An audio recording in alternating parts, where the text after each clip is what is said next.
How's it going, Sha? I am a frantic mess right now. Yeah, this is the week, right? This is like you got to be ready to travel. Yeah, there's all of that. And I just had to break into my apartment. What happened? I went out to get English muffins because I realized I had not eaten anything all day. And I grabbed keys, but they were my work keys, which are the keys that I normally have on me when I'm at work, but they weren't my house keys. So the door locks behind you. And I went to walk down to my door and went to grab my keys and was like, oh no, because that's a key card. I don't need a key card to get into this building. Oh, man. Yeah, so I went upstairs, which is where my landlord lives. Now, here's the issue. As you know, I know no Spanish. None. Maybe agua. Whatever Sesame Street told me. Okay. And so I knocked on the door. I've been able to communicate with my landlords, even though the woman, she either doesn't understand any English or she is much more hardcore about pretending that she doesn't understand any English. Whereas her husband, who I deal with the most, he understands a good amount. Okay. But I knocked on the door and it was a friend of theirs who was there. And I'm like, all I need to tell her is that I need to go to the backyard. They have access to the backyard. Yeah. I need to go through the house to the backyard because then I can get to my window. It has bars on it, but there's like a release. I can open the window from the outside, reach inside my room, open a release, the gate opens, and then I can climb into my window. It is a lot, but it is what has happened in the past when someone has been locked out. Okay. Because they don't have a key to this lock or whatever. And she was just like, nope, I understand nothing. And I'm like, back door? And she's just like, nope. And then she just starts yelling out a name. And I realize, oh, that's a nickname for Terry. That's the woman. That's the wife. Okay. And I'm like, is she here? And she's like, no. And she just keeps yelling the name out into the street. And I'm like, well, if she's not here, how is she going to hear you? Sure enough, the woman shows up. I guess she was somewhere and she showed up and I explained to her, I'm like, it's locked. And she's like, huh, okay. And she's like, which one is locked? And I show her like the one that you are unable to open right now. And she says, so I'm like, I just need to go to the backyard, go to the back to the window, then I can do the thing. Right. And she's just like, oh, just break it. And I went, well, now I got to go to the window to do that. Like I got to go to the window to open the thing. I mean, there was still going to be some breaking. And she said, no, just break it. And the thing is, our door's like, the front door is like one of those metal contraptions. It's a heavy metal door and there are openings in it. And where that would be like screen netting, it's plexiglass. Okay. So she was like, just break that. And she kind of presses on the plexiglass that's near the door knob. Right. And then she grabs a rusty tool from the side, one of, her husband's rusty tools. And she kind of presses on the plexiglass very lightly. And then she's like, oh, no, it won't break. And then she put the tool back. And I'm like, well, if she's okay with me breaking this thing. So I went down and I grabbed the tool and I fucking broke the plexiglass and then got my hand in there. And then I managed to open it from the inside. But now there's a big old hole where plexiglass should be. I was just like, oh, and I'm trying to put that back. And she's like, it's fine. And then just went back upstairs. That's beautiful. Is it? Yeah, you guys worked it out. Yeah, we worked it out, but at what cost? Freedom. I feel bad for you, but I have so much empathy for her as a fellow landlord who doesn't understand any of their tenants. Right. Admittedly, it's the inverse here. I am the English speaking person trying to understand Spanish. Right. But I feel for her. Like, because so many times where like a tenant will come up to me, they have a problem with something building related, and it's in Spanish, and they don't understand that I'm now translating two things. Like I don't know building and I don't know Spanish. Right. So I know that in her head she's like, "Where's my husband? He's the guy that does this." Just like how in my head I'm like, "Where's my dad? Right. He's the one that does this." So I feel for her so much. Like, hey, I'm glad you got back inside. I expect you to have broken plexiglass for the rest of your stay at that apartment. Oh, Um, probably. I mean, I already see how it can be fixed. We can just rotate the plexiglass so the unbroken side is by the doorknob. We'll tape up the other end. I think there are screws to, like, I see how it could have been done in a way where, I mean, I was going to have to break in, sure. right. But it still is just like, yeah, all right, whatever. I'm like 15 minutes out from having to do this. It's all happened just before we were supposed to like record. I'm sorry you're a little scatterbrained to start the day. Oh, I mean, I've been scatterbrained. I'm like, and we're off. Like, great, I'll get fantastic. Yeah, I was scattered from the time that I woke up. I guess I've been scattered for years, really, if we're being real about it. In that building, are you and the landlord the only tenant, only people like living in it? Yes, it's his house. And Yeah, then we're like in the garden apartment, the downstairs half basement apartment. yeah. Yeah, That's but really dope. it's his, it's his like townhouse. Yeah, yeah. So he and his family are all, that's why he's willing to fix things because it's his house and he wants it, Mhm. to be working. Um, so every once in a while he'll just show up and he's like, "Well, I got to do this," and I'm like, "Do Yeah. you?" Like, it's fine. And he's like, "Nah, I got to do this thing." Maintenance. So, I mean, what will happen is I'll bet this evening, or maybe in a couple of days, I don't know when she'll remember to tell him. He'll just show up. But I'm hoping by then I will have already figured out a fix. And Okay. then what will happen is he'll show up in like 2 months with a friend who managed to get the plexiglass hookup dude. Yeah.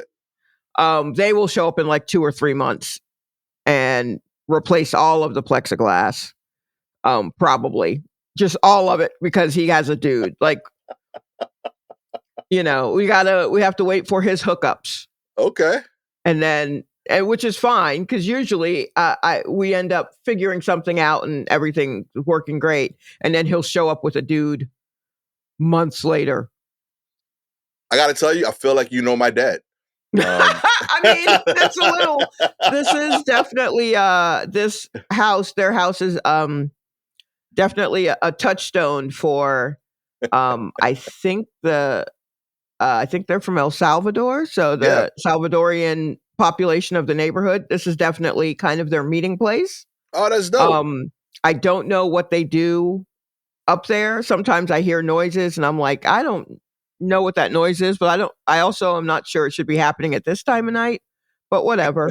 And I just put on headphones and listen to something else. Like, we're not trying to rock the boat. Low key, you could have been like a real key like anthropologist for that community. You have I direct could have access. been if they were friendly. Fair. Like that is home base for them, but they don't want anyone else in there. Okay. And I don't think I am. I mean, there's also a little bit. I feel there might be a little bit of a well, we have this black person in the, which sounds terrible. I know everybody, but I've lived here for quite some time with 2 different white guys. Okay. And I have seen the greeting and the conversation, like the tone and the vibe when they are dealing with the white guys versus when they are dealing with me. And it has shifted with time when they're like, this bitch ain't going nowhere, is she? Once they realize that, but they're like, but her check's clear. Tone changes a little bit. It's gotten a bit friendlier or whatever, but like immediate, like my old roommate who was here, who initially got the apartment years ago, and then I moved in with him, and then he moved out. Like, that's just like, come here, your family. We're Olive Garden for you. You know what I mean? Like all of that. When my current roommate moved in, the landlord started calling him by a name. Wasn't his name, but it was a name. He's never attempted my name ever. He's only called me Miss.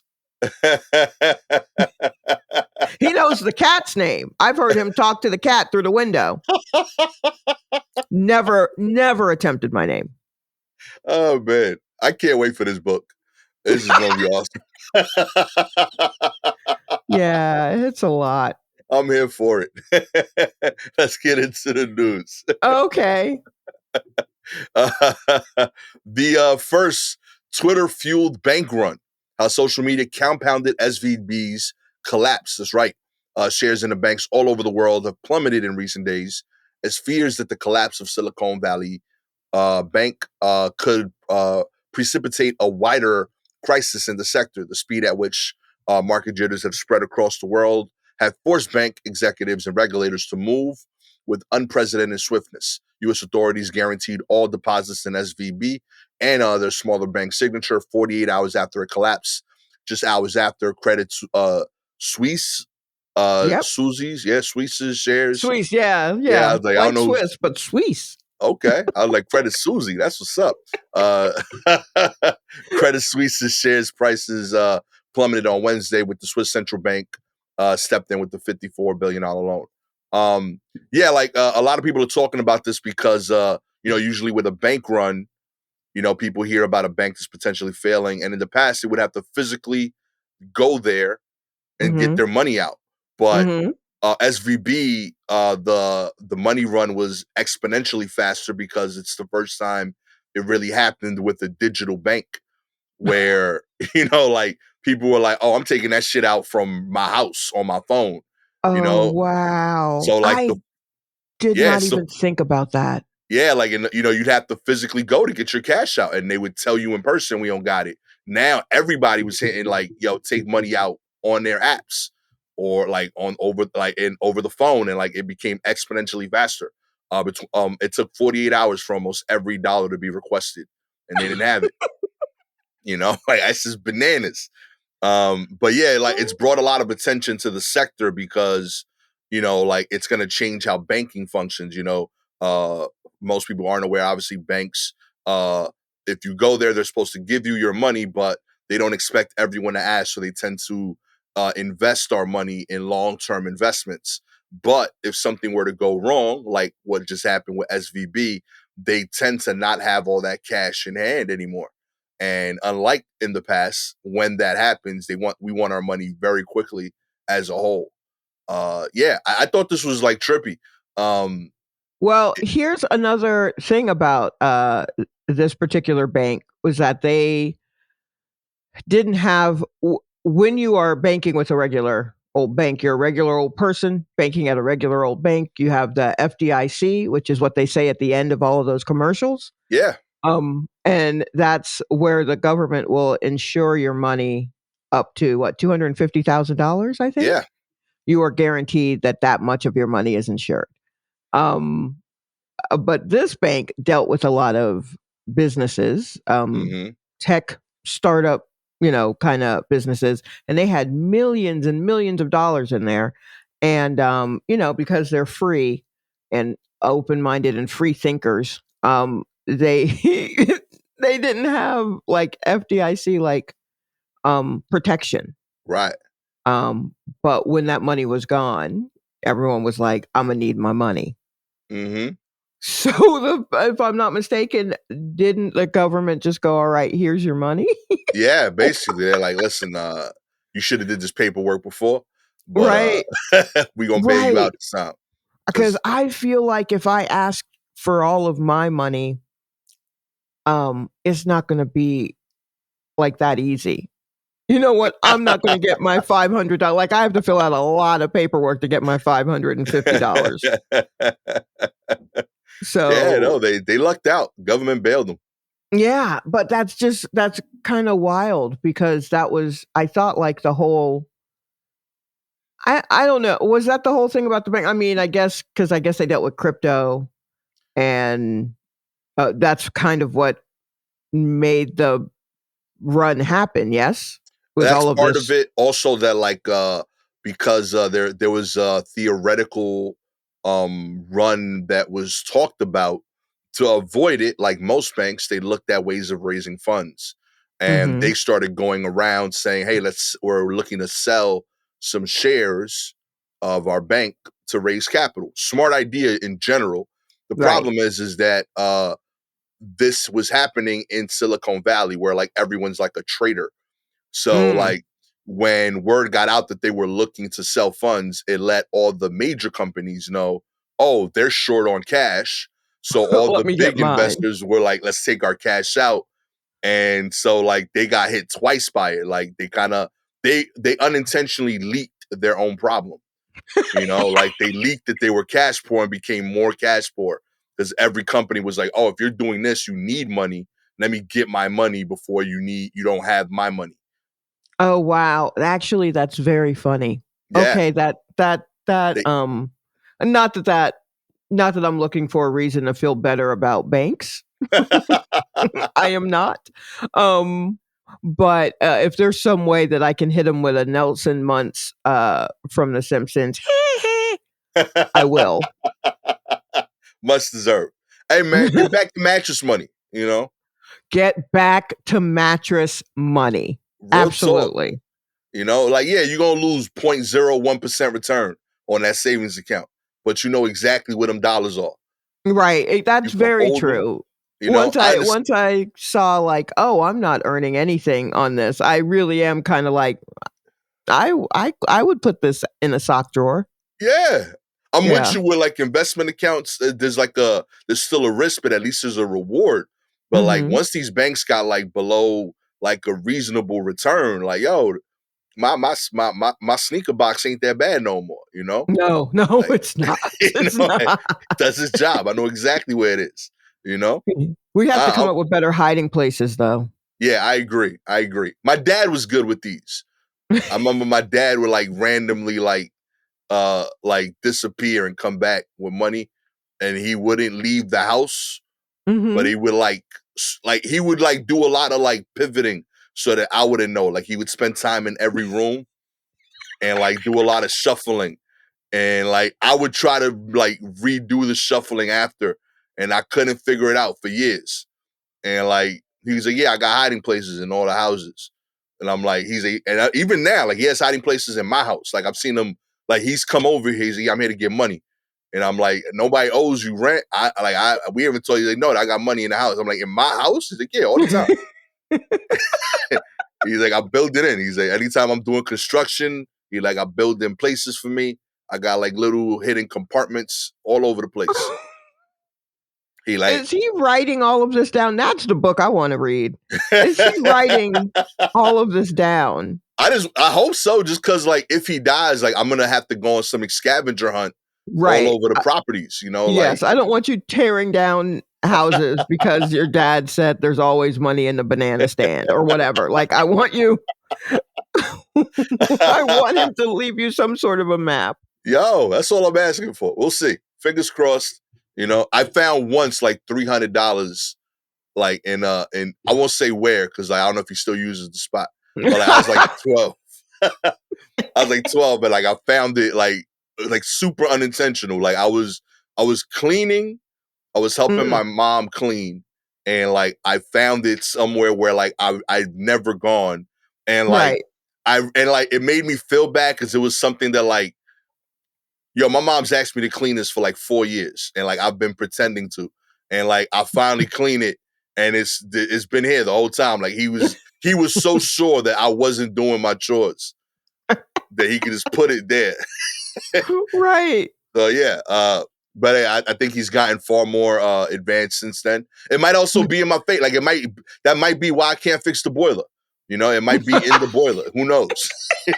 The boiler might not He's even got be a thing. gold bars in there.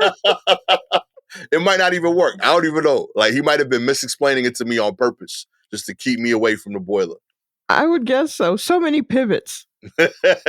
So many pivots. I'll look into it. I'll let y'all know. The water stopped working next month, but I got some money. You know what happened. Oh my gosh. In other news, a man allegedly posed as a grocery employee to steal $700,000 worth of seafood. That's right. A crab-hungry cook in Washington State has been arrested after allegedly posing as a grocery employee to orchestrate the theft of $700,000 of, I don't even know how to say that word, And crustaceans. Crustaceans. Oh, okay. I see the other S there. Crustaceans from the unsuspecting seafood distributor. Federal authorities pinched David Subil No, I see what they did there. in late February after they accused him of pretending to work for Safeway grocery so he could pilfer pounds upon pounds of shellfish. Officials allege that Subil used false email accounts and made them seem as if they belong to multiple Safeway staffers so that the San Francisco seafood distributor, Arctic Foods, would send 2 shipments of crab to North Star Cold Storage in Stanwood, Washington. Subil allegedly planned 2 illicit pickups using a phony name and a bogus trucking company. After the second shipment of saline spoils was collected, Oh boy. They are reaching for Jesus. these in this one. I like it. The Arctic Foods owner reached out to tell Subil he had been overcharged but couldn't find him. Arctic Foods owner then contacted Safeway, which revealed that Subil didn't work for the grocery chain at all. Wow. That's look, I know that there's been a shortage of crab, but I feel like this is really this is the taking matters into your own hands thing will never really work. Because people are looking for this crab. Do you know what I mean? There's a shortage, so people really have an eye out for it. Yeah. So please believe while he is like organizing and getting them shipped to a cold storage place, there are folks in their homes that have like crab delivery, Safeway written on their calendars. Yeah. Like on their refrigerators. Like go to Safeway this day. Fresh crab every other Tuesday or something. Yeah. They waiting. They I are feel waiting. like there would have to be an air tag on a crab. Like if you send this like that much. Like one little crab got an air tag on them, Just to like You think they're air tagging seafood? I don't know. It just seems like too many crabs to just be shipping out there without like, let me put this little air tag on you, homie. You know what I mean? Maybe. Yeah. It's too But much. I mean, he went through all the trouble of just like, hey, send it to this store. You know what I mean? It's not like he was dumb and had it sent to his house. Right. He set up an account or something, some sort of storage. He got a storage unit. Yeah, that's fair. I mean, those things are free for the first month, but so it really wouldn't have cost him anything. And honestly, if that company's like employee wasn't such a good person and was like, oh, let me tell Safeway we overcharged him. Yeah. If he was just being greedy, then this guy would have gotten away with all this crab. Safeway would have paid money and been like, where's the crab? Like it would have taken probably another week before they figured this out. But by then you're a strong, like, I don't know, 50 legs in. Like, what do you? Yo, shouts to customer service right there, yo. That's what's up. My man, he's like, nah, my customer deserves more. Did the research, saved this customer money, called them up. Yo, wow. This is beautiful. Yo, real talk, imagine doing all that and not getting promoted. Like, that dude just, like, he caught somebody stealing $700,000 worth of shellfish, and that somebody just told him, yo, good job, man. That was great. And go back to work. Like, I don't think that guy got promoted. Oh, wait, here's something fascinating. Okay, so here's how they caught him in the sting. Here's how they caught him in the sting. They they were always trying to verify the deliveries and none of the numbers would work. So they did a sting, and when they went to drop off the crab legs, they loaded up cheaper seafood, not what he had ordered, right? Not king or snow crab. And then, let's see what happened. Blah, blah, blah. A fourth shipment of seafood. Oh, you're right. They did air tag it. And the authorities placed position tracking devices on the packaging. The shellfish made its way to a junk removal service in Florida, with authorities suspecting that the dude decided to unload the seafood when he realized it wasn't king crab. Yo.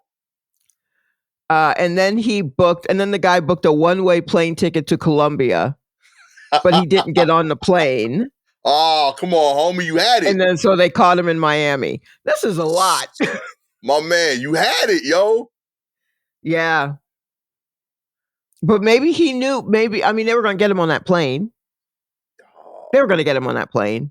That's why he booked it. And they're like, and I guess he was like, they're going to think I'm in Colombia, but I'm going to stay in Miami. Okay. But buddy, they're going to find you either way. Yeah, B. Nobody's like you said, they air tagged the fish. I don't know why I don't think new technology can be used for age-old problems like stealing crab legs. Admittedly, like, I was definitely like picturing somebody like air tagging an actual crab leg. I'm sure it put some bucks. But it worked. Yeah. You know, mine's is cuter, but I agree. Yours might be more effective. You know? Yeah, probably. I'm a hands-on kind of guy. I'm crabbing. You know, all of these crabs is getting it. One air tag each. What would you steal at this level? Oh my goodness, at this level? I can't say I'm not above stealing a lot of shrimp. I do like shrimp. Yeah. Crab leg seems like a lot of work, but I'd probably take shrimp. Maybe crinkle cut fries. I don't know. It has to be something quick that I can cook, I guess. Yeah, like I was stumped like reading this. I was like, I can't think of a lot of foods where like I enjoy a variety of foods. But I can't think of a food that, like, if you told me, yo, you can have $700,000 worth, that I'm like, yeah, I need that. There's like a line, like, yeah, that is a lot. I mean, I'd have to sell a lot of it, but I'm not a very good salesperson, so I'd have to give away a bunch, and then I'd probably be lazy at delivering. So it would just spoil. Something that won't spoil, I guess, is what I would need. I'd need pantry level like stuff. So cookies. There you go. I don't know why I'm sitting here trying to think of it. It would be cookies, Pop-Tarts. It would be solid. Unfrosted strawberry and unfrosted brown sugar and cinnamon Pop-Tarts. Because no one's really going to look for unfrosted. If the unfrosted ones disappear, people will go, good. But that's fine. That's more for me. Why are they still making these, you know? For me. They're making them for me. I think it's the grown-up way to eat a Pop-Tart without the frosting. You're a grown-up. Be a grown-up. In other news, JP Morgan Chase's $1.3 million worth of nickel turns out to be a bag of stones. That's right. Yo, fuck the banks was my theme this week. I don't know if y'all caught it. I see. Last week, JP Morgan Chase didn't get what it ordered.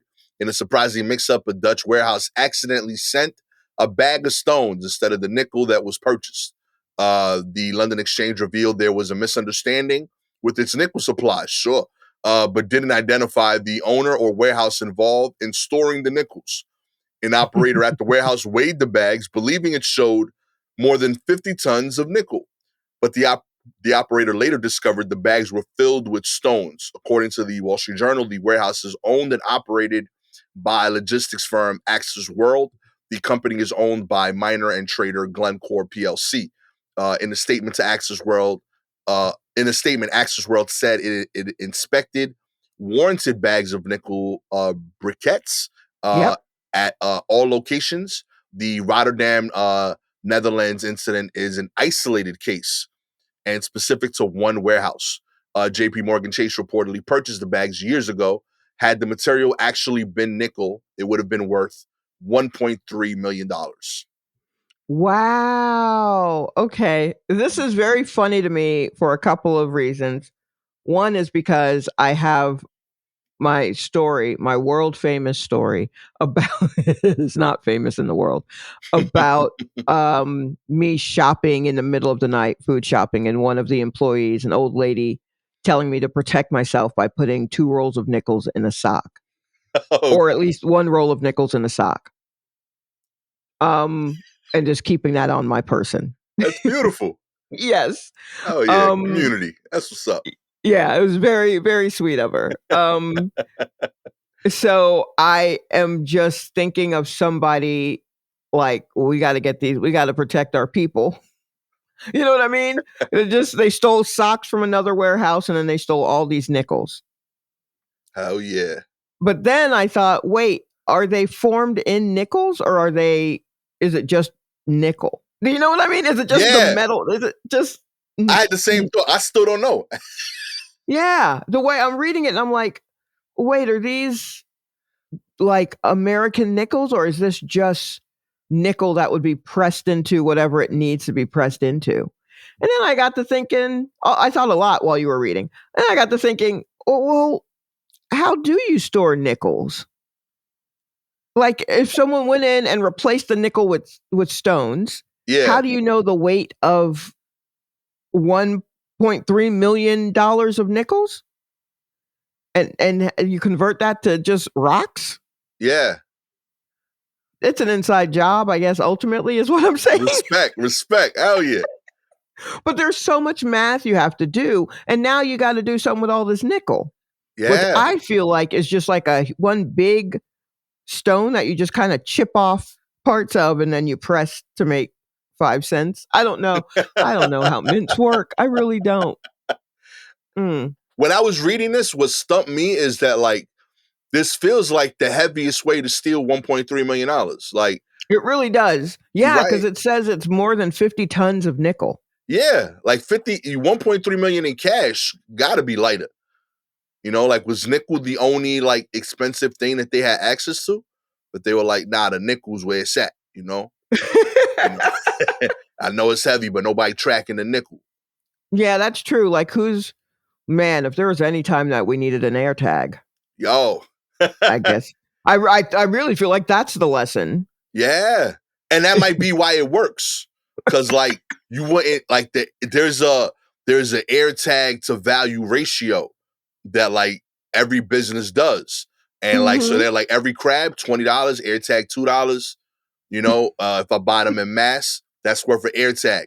But a nickel to an air tag, that's not worth it. They're like, I ain't putting a $20 air tag on a 5 cent thing. Let them shits rock. Yes. I assume somebody gonna steal them, you know, and they hope that it's not enough steals to like offset the loss that they're taking by not air tagging them.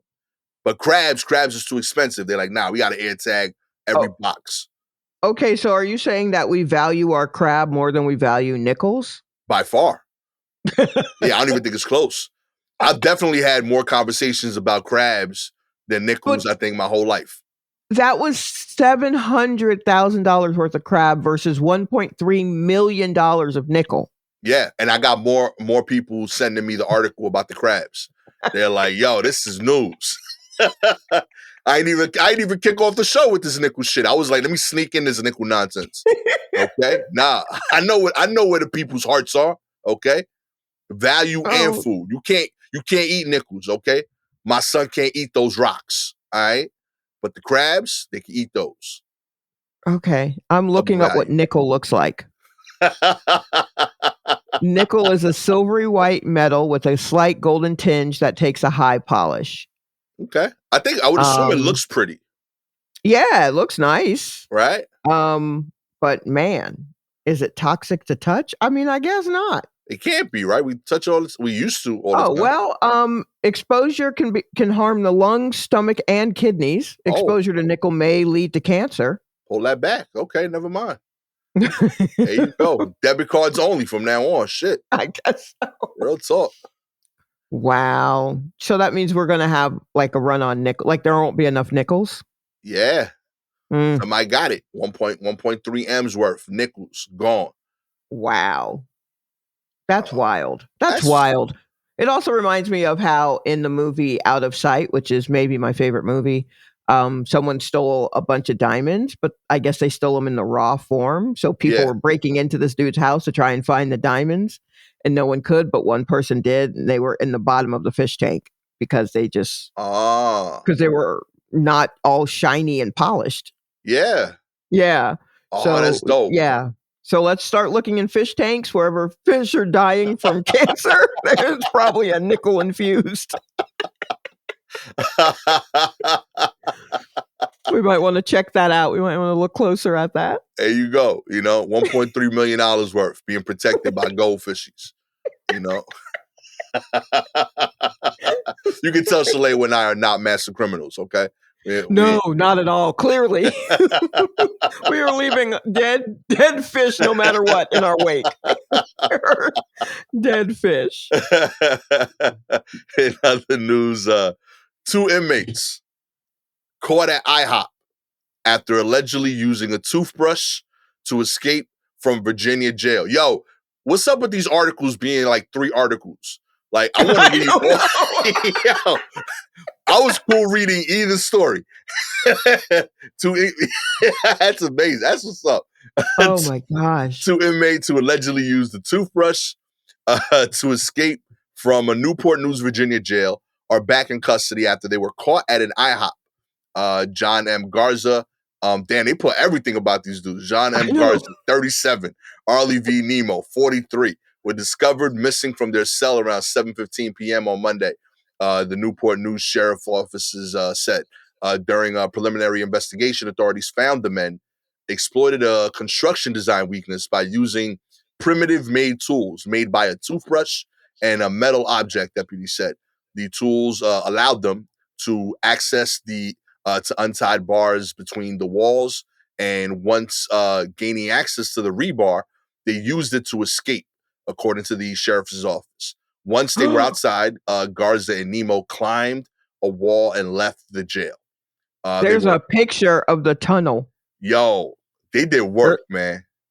Yeah, I mean, I don't know how I'm not saying it's a huge hole, but it had to be big enough for someone to just kind of slither through. Yeah. Which means it's got to be a sizable hole, and they really fucking chipped away at that shit. Yeah, the human spirit is undefeated. Sincerely.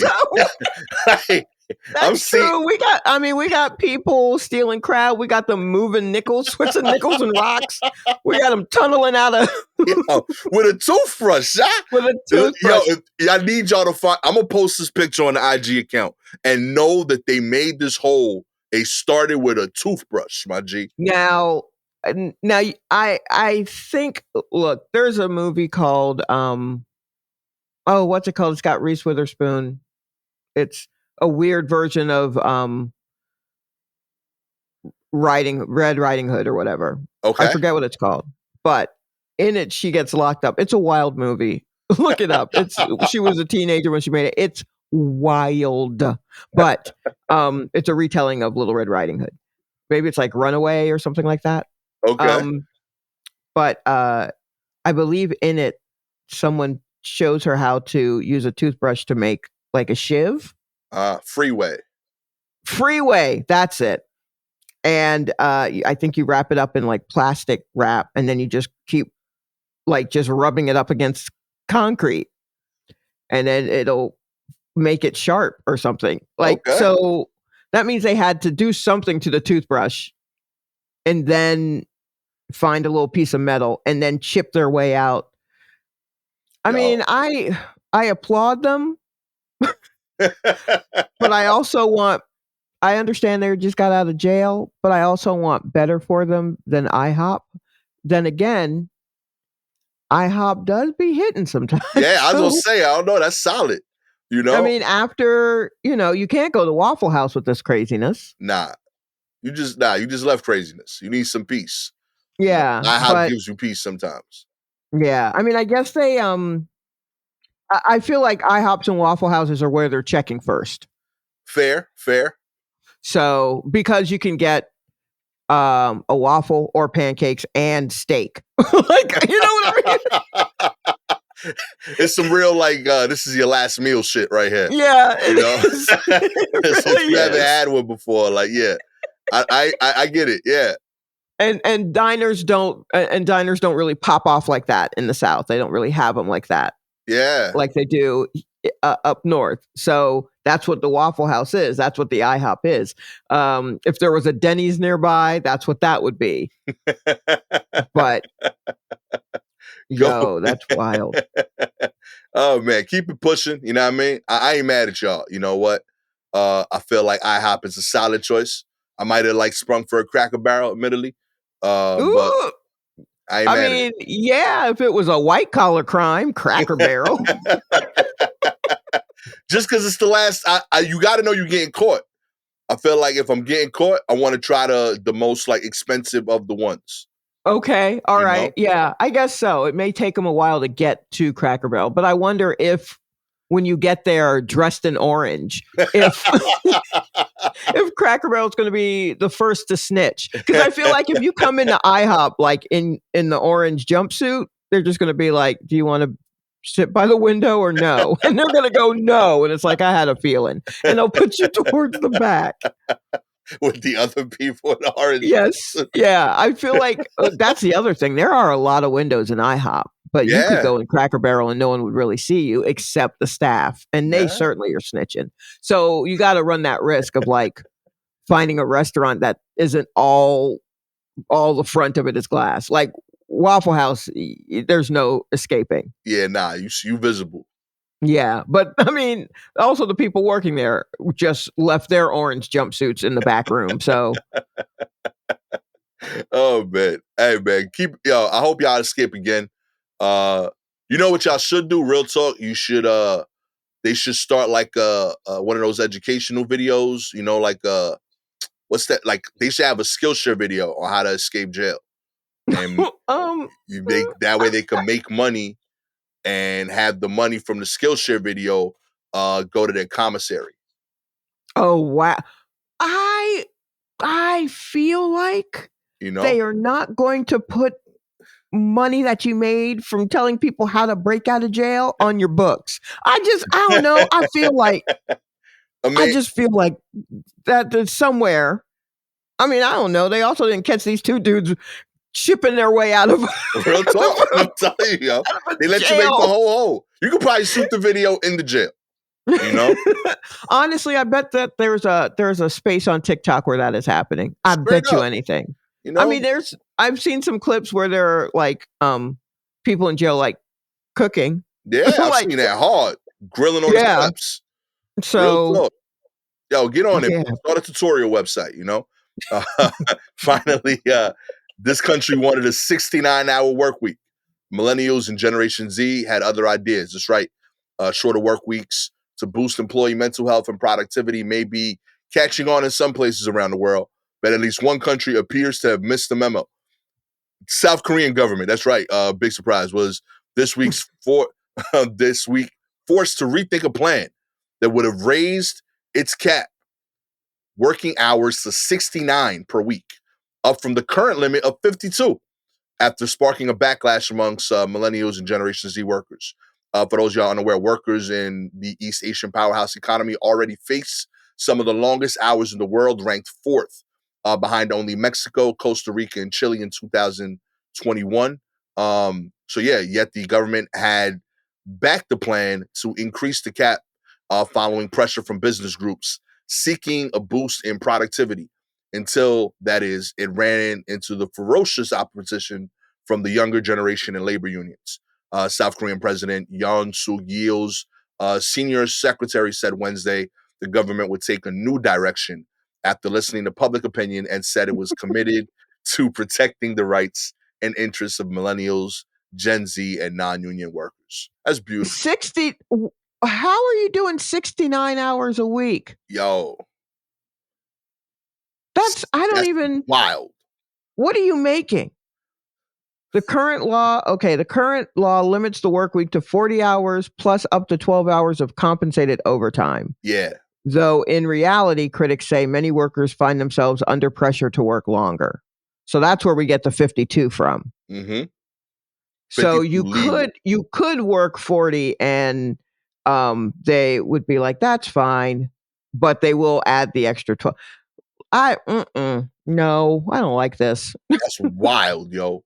I don't like 69 hours. That's when do you live life? Why would Yeah. you? Yo, Yeah, no, I don't. That's insane. that's I couldn't figure out the math. I'm like, yo, this is crazy. Yeah, I am truly. I'm just like, what in a workday that would give you 2 days off? Can you do 69? I'm like, oh, that's not. Yeah, No, that's not. I guess I'm giving them a weekend that they don't get. Yo, every day would suck. Every day would suck because who's to tell when it ended? Yeah. When did the day end and the next day begin if you're constantly working? No, that's That's brutal. They need to go ahead and just cut those hours short. Take it down to 32. Yeah. They were already top 4. Yeah, I think take it down to 32 because if you keep pushing it, these young people who are upset will run up on the government. Like, I just feel like right now running up on the government is real hot. It's what's popping in these international streets. Yo, like, y'all are France wildin'. is on fire because they want to raise the retirement age from like 60 to 62 or 62 to 64 or something like that. Young people ain't having it. Yeah. So absolutely run up on them. I guess that's how. Yeah, I don't know. But don't let these like the K-pop groups. If we let the K-pop groups fight this and run up on the government, that's it. It's a wrap. There are so many people in the That explains why the K-pop groups have at minimum 9 people in them. They can't keep up with the work, yo. Yeah, because they're expected to have 9 people. That's wild. I can't after 5 people in a pop group. I don't pay attention anymore. There's too many people. Too many people. Listen. So to keep up with 9 of them, forget about it. You can be free. Some of y'all go solo. You can be free. If you would like for Shalewa to A&R your K-pop group, that's right. I'm just going to tell you work less and drop like half of y'all. She makes the tough decisions, okay? Does one of you play a guitar? Come on. You could be a stand-up if you do, you know? Yeah, like something. Yeah. I just want to find other ways because this isn't forever. Yes, I know Backstreet Boys are on, where are they? In Vegas? But it still isn't forever. Yeah. It is still 5 old men we are watching kind of dance around. And there's still only 5 of them. So we gotta thin out these ranks. Big facts. None of they little brothers is on the tour. Nothing. Nope. Okay? And they got a lot of them that want it to be, but no. All you gotta do is like, subscribe to the show. If you are Apple, Spotify listener, we appreciate your ratings. 4 stars. You don't realize that Shaz made every K-pop group she's worked with platinum. Okay? 5 stars, you know what she's capable of. You already signed up, okay? Shalewa, executive EP to your album. That's what's up. I feel like now K-pop is probably where I should mention that I know nothing about the K-pop groups. I know what it's like to be a middle-aged person looking at a picture of people and going, what? Who? And that's where I work from. That's the spirit in which I will approach your band. It's pure, okay? It's pure grandma energy. If you have any articles you want us to cover, please DM us directly on Twitter and Instagram at Silky Jumbo or at Gastor Almonte. Shout outs this week to Jenny Dar, Iron Fist Mom, and Lori McDaniels. With all that said, I am the admittedly sad because I got cut from Shalewa's K-pop group, Gastor Almonte. You know? He was 2 inches. He was like 2 feet taller than everybody else in the band. We couldn't do it. Everyone thought he was security. We couldn't do it. Had the moves, though. I was ready. You know? He had moves. With the ruthless but successful A&R, Shalewa Sharpe. You know? This has been a harmonized episode of Nope. See? That's why I cut you. I'm the beatboxer. That's what I should stick to. Peace.